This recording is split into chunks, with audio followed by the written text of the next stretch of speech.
Good morning and welcome to the morning show with Angel and Tina and Chef Maribel in the kitchen. Hey! I love Fridays because that's when we have our cooking segment here on the Angel and Tina morning show. I got up and I ate breakfast this morning because, not like a regular cooking show, we can't get the samples. So, and I know every time we come on here, I'm like, oh, that looks so good. Right. So you went preemptive and you ate first? So I ate first. I had a Mexican breakfast. I had chorizo and eggs and tortillas. So. Oh, nice. I almost did that. Yeah. Well, welcome back, Chef Maribel. She is coming from Texas. Okay. Yes. You got to tell everybody what's going on in Texas because Texas is like frozen over solid, like Elsa on Frozen. It's the snow apocalypse. Apocalypse of Austin 2021. And I fared really, really lucky. Monday, I woke up, the water, I really, we knew this was coming. The forecasters definitely forecasted that it would be freezing temps of 10, degrees high, which was insane. 10. 10. Yeah. I didn't really believe it. Okay, so when was the last time Texas had 10-degree weather? Maybe they're saying the 80s, early 80s. And if I remember correctly, in the 80s, I was around. I was a little girl and I do remember there was snow for we were out of school for at least 3 to 4 days. I remember it being really, really cold. But this is like Colorado weather. It is, and you guys don't have the equipment to handle it, right? I think that's the problem. Is that's why everybody's pipes are bursting, and they can't leave, and their pools are like frozen over solid. I see somebody that I follow on Facebook. She had her pool, and she had like a waterfall, and the waterfall was frozen over. Yes. And they can walk on top of the pool. Yes. That's how frozen it was. Yeah. That is just crazy. So get ready, because everybody from Texas are going to move to Florida. I don't know about that, but Texans are diehards here. They're like, forever Texas. You guys are tough. It's hashtag forever Texas. Yeah, you guys are tough, but a weather storm like this will throw the city off because you don't. Like we had, I think it was probably about 5 years ago, maybe longer. We had a huge storm in Colorado, which we're used to storms. Yeah. We're used to snowstorms. We're used to blizzards. But every few years or every now and then you get like this city stopping one where it's like 4 feet of snow, right? 6 feet, 10 feet of snow. And we were not equipped to handle that volume. So you've gone out of your house in Colorado and there was like 4 feet of snow, like you couldn't get out your, open the door? Oh, well, if it drifts to the door, right? But you tend to keep the doors. Yeah, you tend to keep the pathways and the doors clear. But if it drifts overnight in the winds, you can have these like huge walls of snow. Where you're stuck in your house too. Yeah, but mostly like what happens is you don't really like the forecasters, like there's a position where you can be wrong 80% of the time and still keep your job, right? And so you get to a point where you realize they can't really forecast this as well, right? It's often wrong. And so, you're like, it's going to be fine. So you're out and about and the problem is then you get stuck, right? Your car gets stuck and you're trapped in your car somewhere. And nobody can rescue you because nobody can get to you or because, they're doing everything else. And so years ago, I was living in Atlanta and we had Snowmageddon, and that's what they called it, Snowmageddon in Atlanta. Yeah. Atlanta, right? And they expected like 1 inch of snow, and it was supposed to start snowing like at 11 o'clock or 1 o'clock or something like that. Kids were not out of school until like 3. So they didn't release the kids. They were like, oh, it's going to be 1 inch. It'll be fine. Well, it just kept snowing. And we were like at 3 inches of snow. They finally released the kids. My kids went to school like 10 minutes away. It took them like a 10-minute bus drive. It was a 4.5-hour bus ride back home. They didn't get home till like 6 or 7 o'clock. Thank God I did not go to work, but everybody that I was working with was trapped on the freeways. Like people had to like abandon their cars on 285 and 75 in Atlanta. Yeah. And all the cars were everywhere because we don't have like the salt and the stuff, you know, like the equipment that most people do when it snows. Right. We don't have salt either. Yeah. And so you know what's interesting? Like 3 days that nobody could do anything. Is when we go to the grocery store here in Florida, and you take the grocery cart out of the store, and the pavement in the parking lot is so smooth. In Colorado, because of the salt that we put on the ground, it's like all pitted. And really? Yeah, and so your grocery carts, like your groceries, like want to bounce like off of your stuff, and it's like, and then we come out of the grocery store here, and it's just like smooth. It's so funny. You don't even realize like what you're used to. Like we're just used to. The ground is pitted, like the salt and the magnesium, like it just eats at it, and that's. But you guys don't have that. The highways here, they're so smooth. And here in North Carolina, we've been waiting for snow for like a year and a half because it has not snowed here. It's got like right now it's raining. It's 34 degrees. So it's like off by 2 degrees to snow. We're like, can you just snow already? And we're like waiting for it to snow. And here in Texas, where it's not supposed to snow, they're getting like 6 and 7 inches of snow. You're getting dumped on. Well, I just want to send just some extra love and warm hugs to all of our friends in Texas. Yes. We have a lot of clients. We have a lot of followers. We have a lot of friends in Texas who are not faring as well. And so just want to send a lot of love and hugs and prayers. And some friends, if there's anything we can do, like what can we, how do we help from here? Yeah. Today combining houses. Yeah. I live in a 1940s bungalow. This house, you know, thank God it withstood. The pipes did freeze on Monday, and I had a rude awakening in the morning because I really had to go to the bathroom. So I just got a whole bunch of snow, melted it slowly, put it in the toilet, and that's what smart. That's what everyone's been doing. Wow. And now, you know, because a lot of people don't have water now because mains have busted and the waters, and it's a whole mess. And thankfully it defrosted by the next day. I let the faucets drip, but I didn't like let them flow as I should have for, you know, freezing temps less than 20 degrees, you know? So everything was fine. And then after that, it was like, we have water just in case. You know, I had enough food. Like I said, I didn't exactly plan on it being this bad. You know, I just never is that bad. It's and I don't like the idea of getting all this food and then it go bad. So I'm like, I have enough. Did the grocery stores, did you guys like have a run on stuff like in Colorado? Like all of a sudden they say it's going to snow. And water, milk, and bread go out of stock.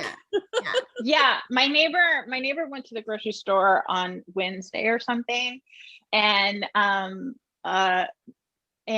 he's like, I'm in line. Can I get you something? I said, some onions would be great. You know, I'm out of onions, and eggs. And he's like, there's no eggs, but I have eggs. I just, you know, got off the vegan wagon, so I don't need my eggs. And you have them. And I'm like, okay. I don't want to take your eggs. He's like, no, they were out of eggs. See, that's what I never understood. So why are you going to go to the store and buy eggs and milk when your refrigerator could go out and there's no electricity?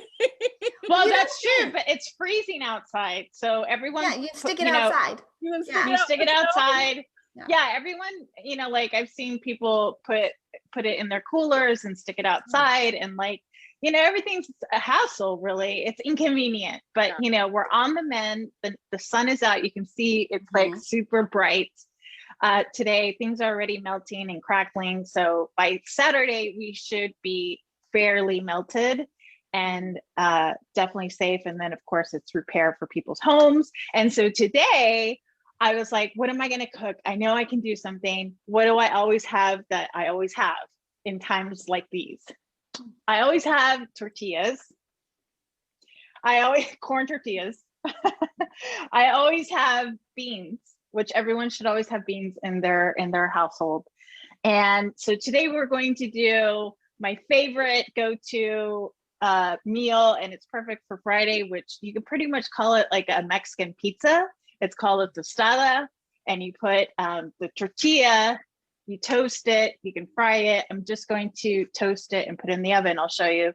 And you layer a piece of puree of beans, cheese, lettuce, tomato, salsa if you have it, and it's a meal. So I'm also going to make rice really quick to show you how to make basically Spanish rice, the way I make it and the way I learned it. Everyone does it differently.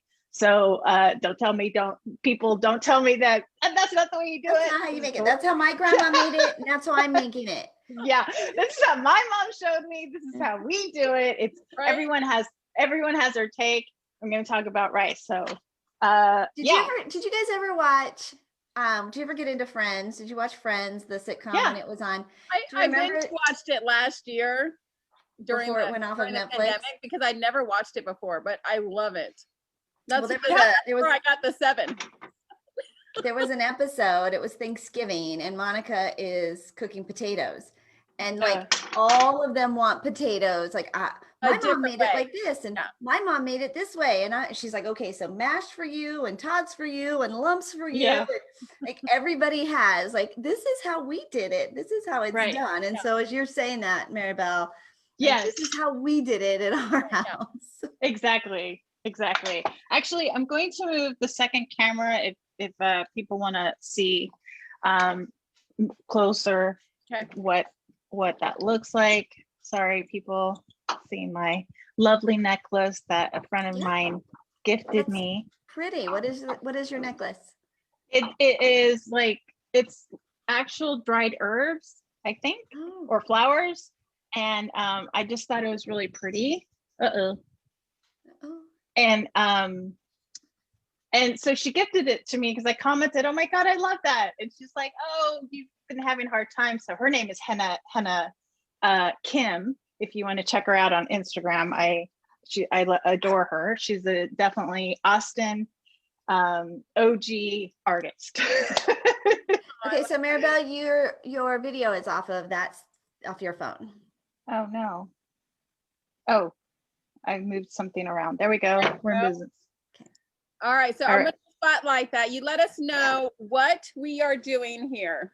Okay. So I'm on my saute pan, and I'm using the saute pan instead of a sauce pot like this because we want an open surface. I already put on the stove, the key on medium, and I'm going to start with a tablespoon. This is half a tablespoon in my hand.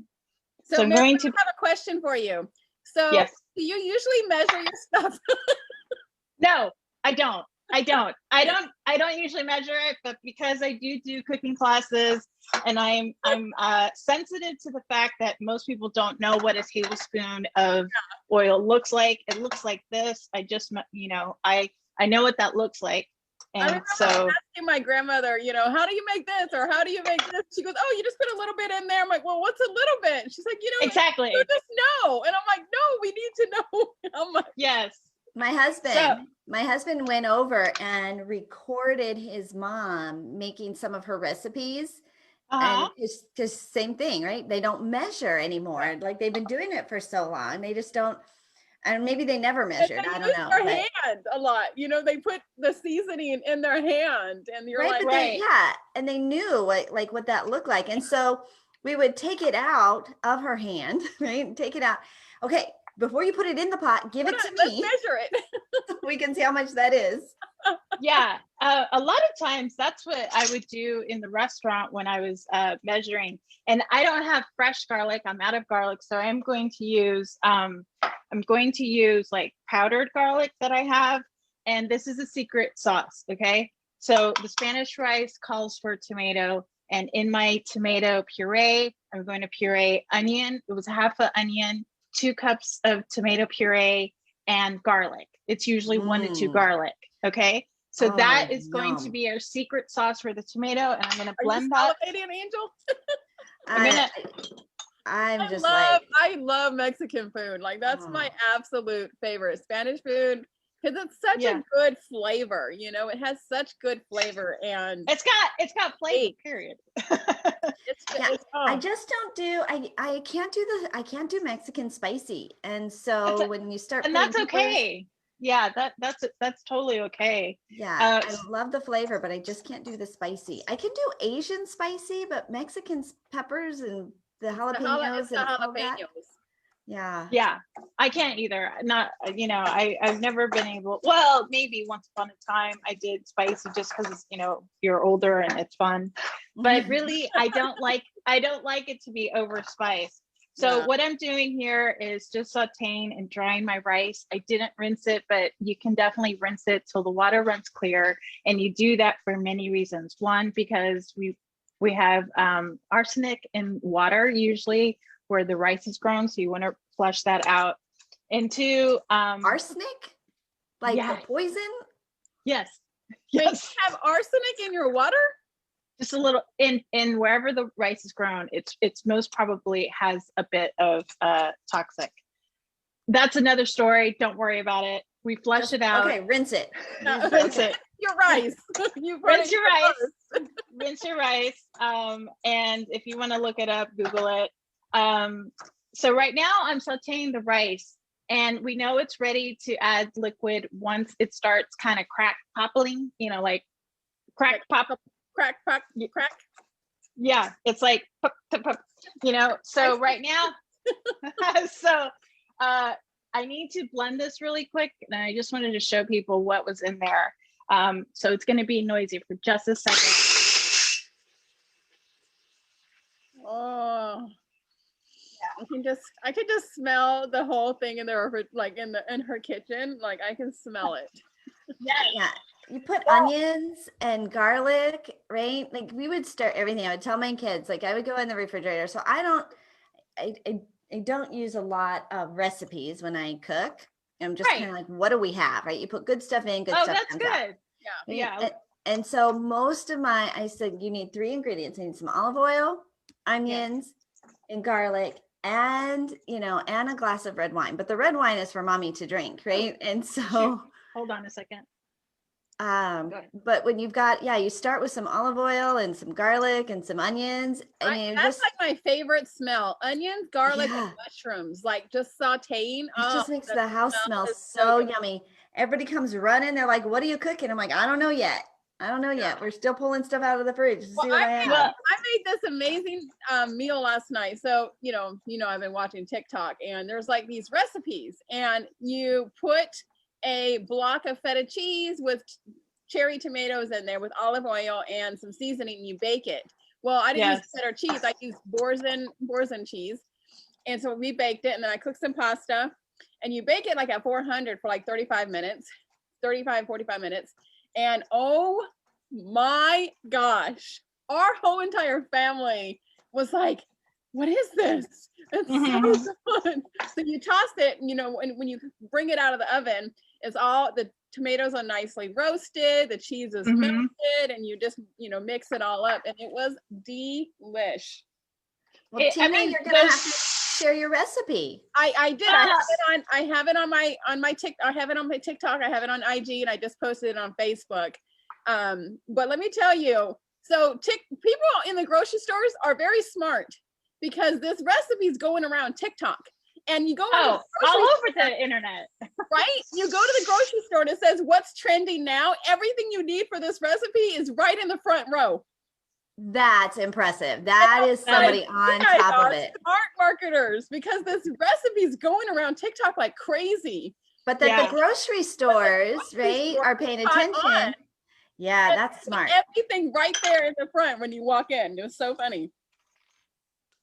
What is it called? I don't know, but with all those flavors, tomato, feta cheese. Yeah. What else does it have in it? Olives or no? It's tomato, feta cheese, olive oil, Italian seasoning, and olive oil. You bake it. You make your favorite pasta and you toss it. You can't go wrong, right? And just like you were saying, Angel, like what do we have? You have olive oil. That's how you learn. That's what a true cook knows how to do, is just bring the flavors together. And some people are a bit more intuitive than others. And in my cooking class, I'm trying, that's my goal, is to like, let's not look at measuring, let's look at the cooking method, the different flavors that we're getting, and the cooking method is roasting in that case, and tomatoes in the oven. Oh my God. It came out of. It smelled so good too. Okay, Maribel, so you added a tablespoon or 2 tablespoons of your sauce into this rice, right? It was a tablespoon and a half. Okay. And a tablespoon and a half of my tomato sauce, and it's just enough to color the rice. Okay. And now again, I'm only using what I have. Now I cook the tomato just until it turns a different color. And now I'm going to add liquid. I always have broth, but I am out right now. Shame on me. Angel, can you smell it? Look, it's like wafting right to us. Smell-o-vision.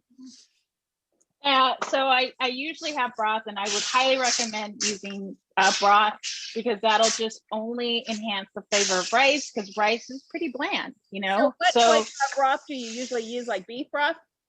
I use chicken broth. Chicken. Okay. But if you're vegetarian, veggie broth, something, every ingredient that you add should add some kind of flavor. And I just added water. So I'm not going to use a little cube bouillon, because for me that's MSG, and I don't like MSG. Some people don't mind it. That's a whole nother controversy. But I'm going to. We're talking MSG. We're talking arsenic. I'm going to depend on my tomato and the secret sauce giving me flavor. And I can add cilantro to this, and a little pepper to like a chili pepper. So I'm going to taste my broth, and this is what I would recommend. That was 1.5 cups of liquid. Or if you are in a pan that you're like in your survival mode, and you're not in your kitchen, it's like a knuckle. Actually, that was 1 cup. I need to add a little bit more water. That was less than a knuckle. So it should be like a knuckle's height from the line of the rice. I wouldn't be able to do that with mine, because my fingernail would go. Yeah, you can't do it with yours. That doesn't work. But here's that. And most people, there's more than, like my grandma said, not my grandma, my aunt. She is elder though. Like my aunt says, there's more than one way to skin a cat. And I'm thinking, who would skin a cat? Where did that? I know, like, where do some of these phrases come from? Every now and then I'll say something like, how did this phrase come to be a thing? Yeah, like, where did that phrase come from? I'm not gonna skin a cat. I mean, who would skin a cat? Okay, so, and it's best to use a stainless steel pan too, right? For Spanish. Yes. Rice. Well, I don't like Teflon or nonstick pans other than ceramic. But this works fine. And I'm gonna let it come to a little simmer where it starts to bubble. I have it on high, and as soon as it is all kind of bubbling, I'm going to cover it and put it on my low status for my stove. Like I said, there's more than one way to skin a cat, and I would do this rice differently, but I'm doing it the most recipe conscious way for our cooks out there. So right now it's bubbling. I tasted my broth. It's delicious. It has just the right amount of garlic, tomato, and onion. And tomato is very umami. It's just very delicious. And here I can add cilantro, which I happen to have. These microgreens, so I'm going to add that here. I love cilantro. If I put cilantro in anything, it just makes it so much better. I got these for a party that I did last weekend, and they're still surviving. So I'm going to put that Okay, so there. I had to look up, Maribel, the origin of the phrase "to skin a cat." Yes, Tommy. Because now it's just weird, right? So Right. I found this on grammarist.com. It says it's a proverb, short common saying phrase, particularly gives advice or a universal truth. And so there's more than one way to skin a cat means there's that means there are many ways to do something. There are many ways to achieve a goal. The oldest known use of the phrase dates back to 1854 in the work of Seba Smith, and he wrote Way Down East, or Portraitures of a Yankee Life. He wrote, however, there's more than one way to skin a cat, and it has its roots in older similar phrases like there are more ways to kill a cat than choking it with cream, which was found in the 1830s.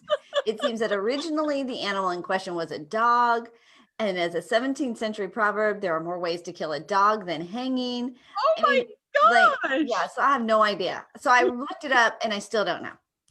Right. Like, why would we do that anyways? Were we that hungry that we ate cats at one point? I mean, yeah. I want to know now. Like, oh my gosh, that's crazy. Why would you even say that? More than one to skin a cat, so more than one of digging for money. I don't know. More ways of killing a cat than choking it with cream. What? How would you choke it with cream? Why? Right. So still don't know. Oh my goodness. Why it caught on. Is finishing cooking. We want to kind of let you guys know that next week, Wednesday, is our Connect Virtual Summit starting 2021, our Connect Virtual Summit series. Oh, say that 5 times fast. And we have some amazing speakers on board for you. If the registration is free, you can go to connectvirtualsummit.com to grab your ticket, register today, invite some friends. By the end of 2021, you're going to know everything you need to know about everything in business. If you just stick with us. Right. I mean, if you have set some amazing goals, right? And we all have, we've set these, outrageous goals for ourselves, but you want to stick to it, right? This isn't just like set it and forget it. You want to have the step and you want to stick to it throughout the entire year. Well, we've set up this series, this Connect Summit series, and brought in speakers for each step of the way so that by the end of the year, you have all of the moving parts, right? You have all the knowledge, all the wisdom, all the collaboration, all the tips and tricks and secrets of the trade. And we're moving forward together throughout the entire year. And we have 30 speakers, almost 30. We have room for just a couple more in our speaker series or our and this speaker month team is systems and finance. So you're going to learn all types of tips and tricks on how to get your systems in place, put that automation, some of those automations in place, what you need to learn about having a business account, the things that you can write off, tax tips. I mean, all these things. In fact, one of them said something the other day that kind of struck to me, and it kind of struck to Angel too, was to have an emergency fund for not only your personal account, but for your business account. And we both went, oh, yeah, what a great, that is so smart. What a great idea, right? To treat your business like, most small business owners, especially if there's a low way to enter, right? You treat it like a hobby, right? How do I feel? Am I in the mood, right? Am I putting money away? Do I have money aside for taxes? And so we have some pretty awesome speakers, and it's free. It's complimentary to attend. We've tightened up the series this year. So it's, last year we started with a 2-day event, and then we had these all-day events. But we know now people are getting back to adding more into their calendars. This is our new schedule, our new routine. And so it's easier to attend. It's more profitable to attend.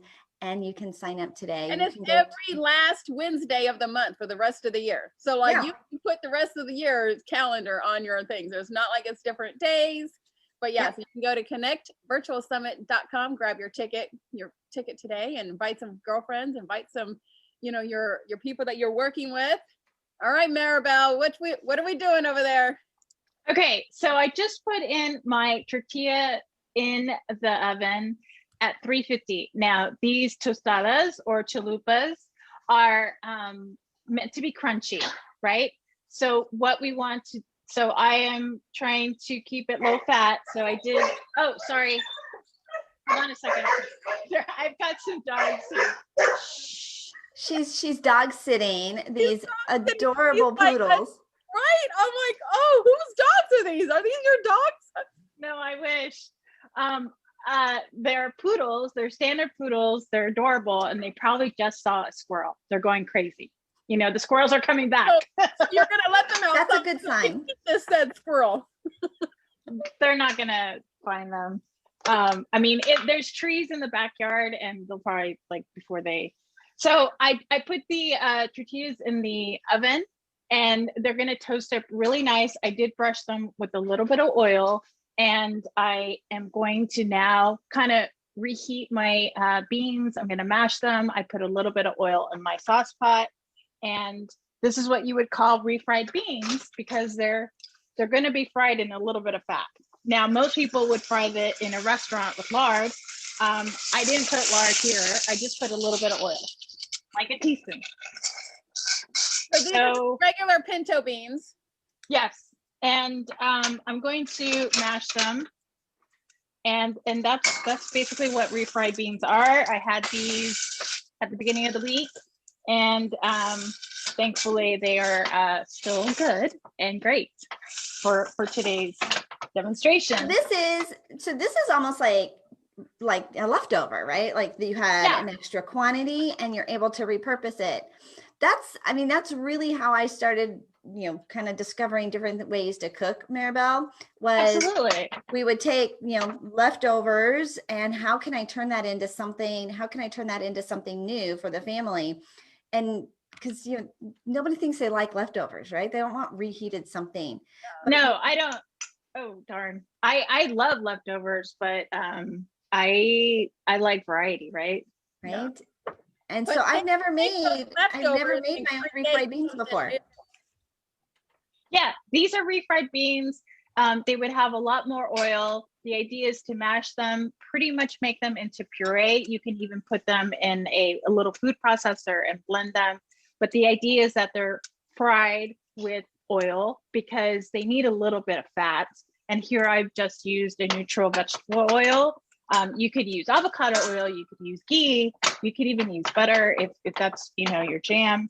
I have a little bit of neutral oil, and here most people in Texas, especially San Antonio, would probably put cumin or like comino, a little powder of that. I'm not that big of a fan, but I am going to put just a little bit. And the beans already have flavor, but you could fry like onions and garlic to give it even more present flavor in the beans. I'm just going to keep it pretty neutral. And since I don't have garlic, I'll probably add a little bit of garlic powder. I'm always about fresh is best. If you have the ingredient in its whole state, that makes sense that it would have more flavor, right? So, but we are in snow apocalypse times, so I'm just going to use my garlic powder. So now use what you have, right? Sometimes, you use what you have, and using what I have, and I'm going to taste this, and now it's a nice little puree. I don't know if you can see that. It's a yummy. And hey, Angel, how are you liking your new kitchen? You're cooking in your new kitchen, and you got all your stuff unpacked. And Jay has been like cooking, like it's like a cooking show in their house, and it's so funny. Yeah. I saw an excerpt the other day. Yeah, my daughter texted the other day and she's like, "Hey, I want to make these spring rolls. Can I come and make them at your house?" I'm like, "Sure." She's like, "Yeah." She didn't want to make them all for herself, and her sister was at work, and so she came over to use the kitchen too, and it's been a lot of fun. It's getting we had unpacked everything, and I had everything kind of put away. I knew I was missing a couple boxes. And then we found some boxes. And so now I'm like finding new homes, and it's very fluid at the moment, but it is fun to have. It's fun to have all my stuff back and playing in the kitchen again. Yeah. That's awesome. Oh, here are the dudes. They're not dudes, they're ladies. This is Zoe and this is Coco. They've been great little companions during this hibernation time. Yeah, I'm so excited you were able to join us this morning, Maribel, because it is, Yeah. I know that It is just crazy. It's crazy, the snow. It's so pretty, like when it starts falling and it's just on the So ground. But when it so shuts off pretty. the world and starts wreaking havoc, yeah, it's no fun. Yeah. It's no fun.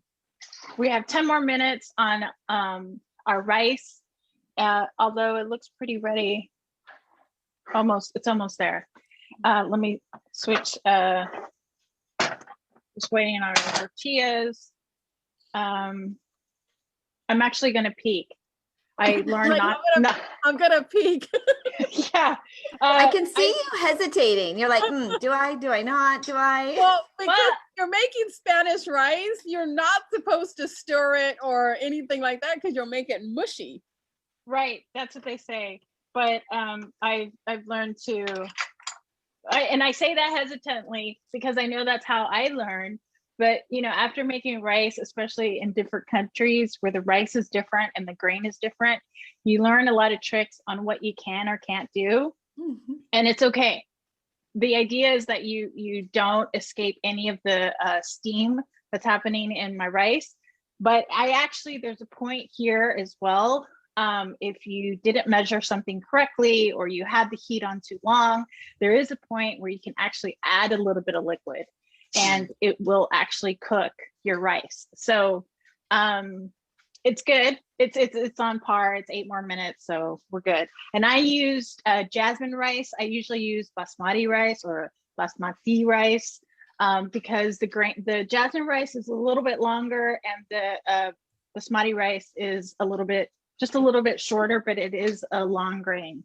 And so I highly recommend basmati rice for Spanish rice. It's a very tasty grain. It's beautiful and it kind of fluffs up really nice. But this is what I have right now. Goya.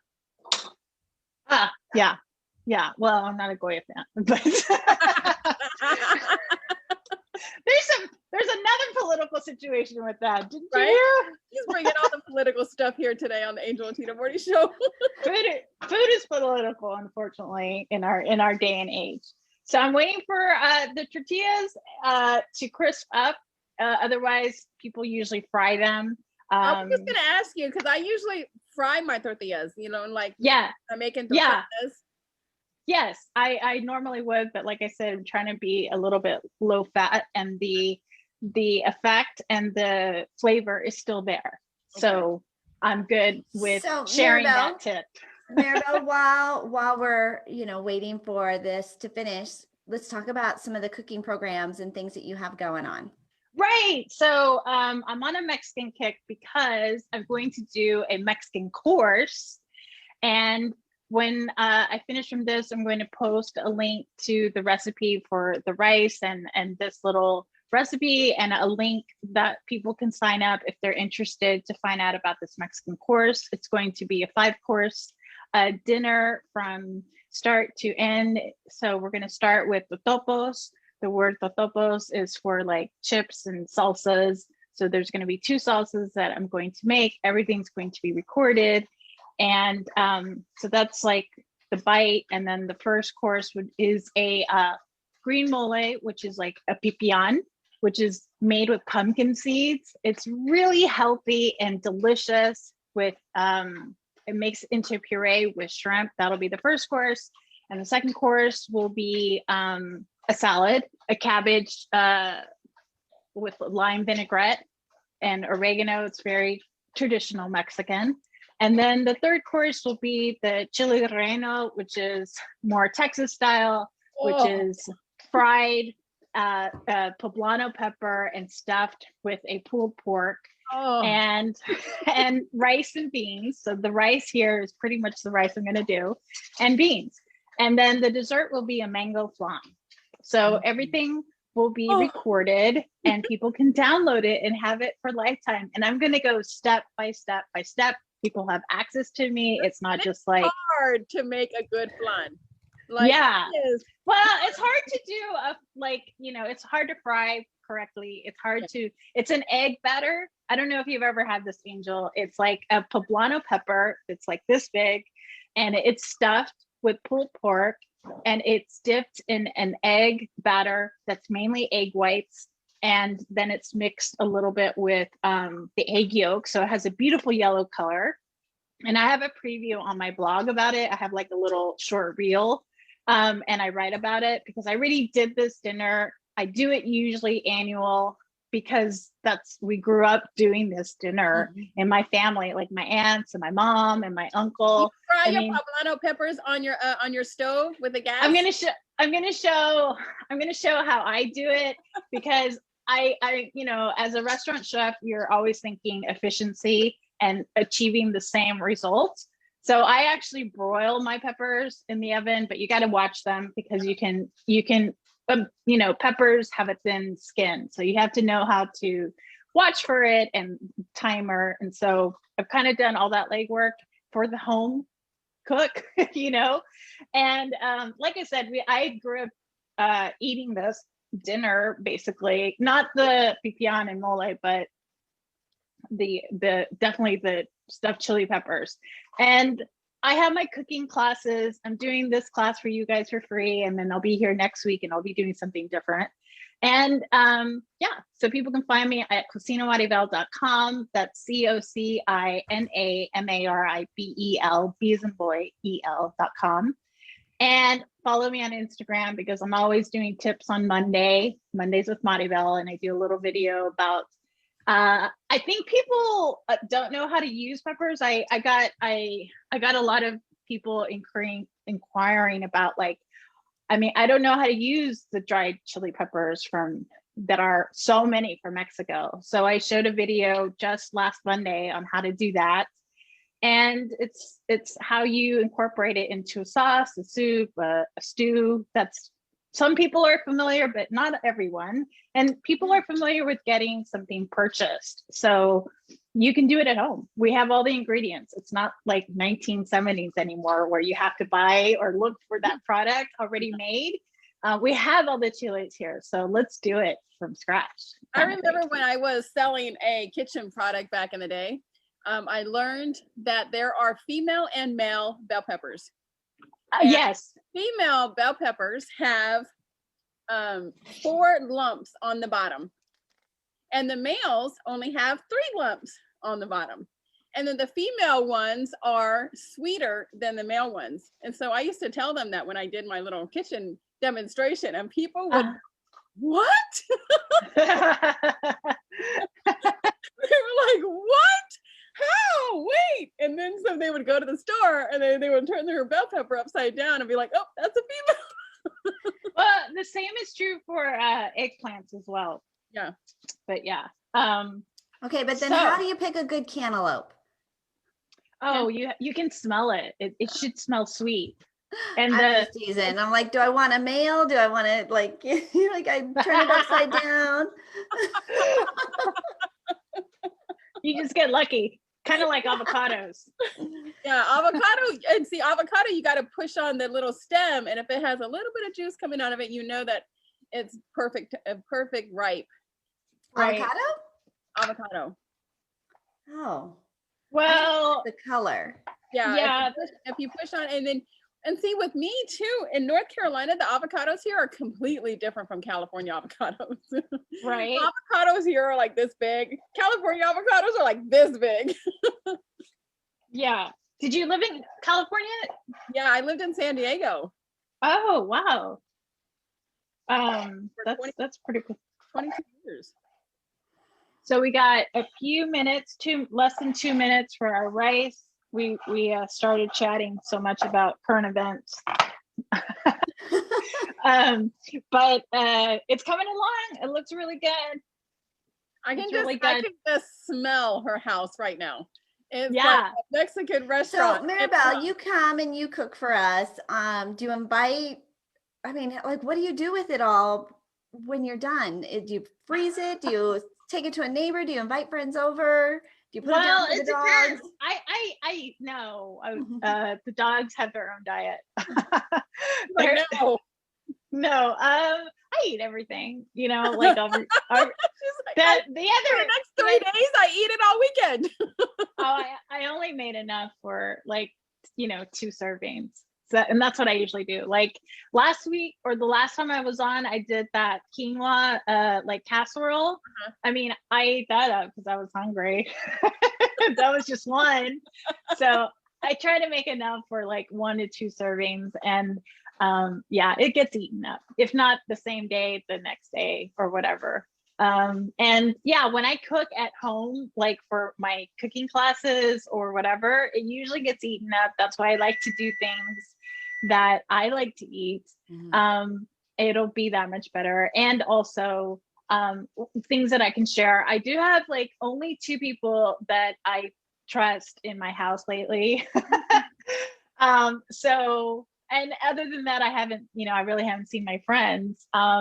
So when I made the chili relleno dinner, I definitely had those 2 people and my brother over, and we enjoyed that. Okay. But normally I would definitely try to, if I make a feast like that, like for Thanksgiving, I did invite my friends and we had Thanksgiving outside and on my table. So yeah, if it's something bigger, I try to see where we can share. I haven't had that much overflow. I definitely have help with my brother to eat. Brothers are good for that, right? Brothers are like that cleanup. They're like, what do you got? I'll eat all the food for you, no problem. Yeah. So our timer just went off, and I want to check the rice. And what I would do is, you're gonna fluff it up, right? So, oh yeah, looks good. And so you see how it has that beautiful like color. I don't know. It's like a little red color, and it's all fluff. Yeah. So the key things about rice is, I know people have a hard time with rice, and now they use I just use the Instapot. But I mean, by the time you pressurize that thing and cover it, I mean, it's the same amount of time, Oh, so, now there's a secret. It's the same amount of time. Like, oh, don't tell me that. So I spent, I had to have this thing that takes up all this real estate in my cupboards, right? Exactly. Actually, I didn't buy one, but I know a lot of people did. Yeah. I know a lot of people do. With rice, they use their Instapot, which I get. But this is a little bit different. You could do the same in an Instapot, no problem. But it took 20 minutes. Same amount of time. Yeah, same amount of time. But the key thing about this is that I used a wide open. So if I used a cup of rice. So if I had 2 cups of rice, I want to use a wider pan as well to cook it, instead of like a deeper pot, because it will not cook evenly. Kind of like if you think about paella, they have those big pans, and that's the reason, because you want to make sure you want the surface. You want the surface area, and that's super key with rice, like making a fluffy rice. Other than the other procedures that, the water quantity or the liquid quantity is important. So, Maribel, what's the largest like pan that you have? Big. It's actually, I mean, I'll show you in a second here. Do you want me to get it out? Because it might be a little clunk, clunk, clunk, clunk. Well, you can do this. You can do this first. Okay. So I have my my tostadas, and it seems like my other camera just went out of battery. So I have my tostadas, and you'll see that they're very crispy. Yeah. So they have just the right amount of oil. I just brushed it with a little bit of oil. I think folks saw that. And what I'm going to do is, I'm just going to do one just to show you guys, show you folks. You just put your bean puree, however much you want. And, it's kind of like the idea of like a little pizza, right? It's a tostada. And then I have my cheese. Oh my gosh. And eating breakfast this morning did not work. And then you want to put like something fresh. So I have my lettuce here that I'm going to chop up really quick, that I put aside last night. I had a big salad last night, and I was like, okay, I'm going to use this amount for the demo. And so, isn't that beautiful? And then smell it. Some fresh tomato. And then on top, you would put like a little guacamole, or if you have a salsa, which I do, actually. I made salsa last. I try to make. Oh, did she freeze for you? Yeah, she froze for me too.